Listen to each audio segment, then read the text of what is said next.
Voice of America Washington کے جہاں رنگ میں خوش آمدید. میں ہوں آپ کی میزبان نفیسہ ہود بھائی.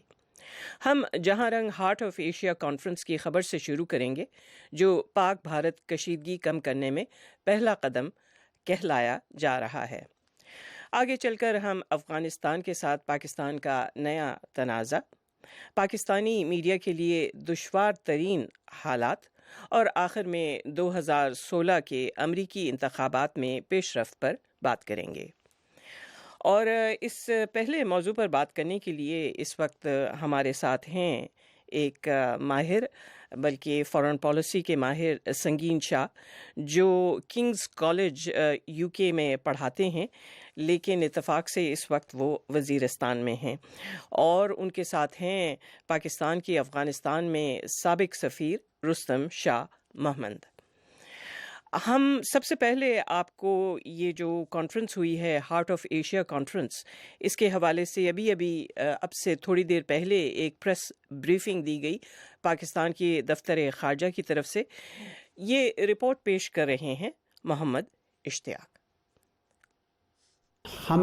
پاکستان نے یہ پوزیشن شروع سے لے رکھی ہے کہ کوئی بھی دو ریاستوں کے درمیان تمام معاملات طے کیے جاتے ہیں بات چیت کے ذریعے،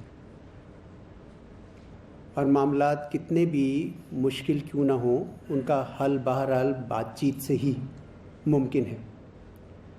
تو اس بات کا اعادہ ہم نے ہندوستان کی جو ٹیم ہے اس کے سامنے کیا. آپ نے سوال کیا کہ کیا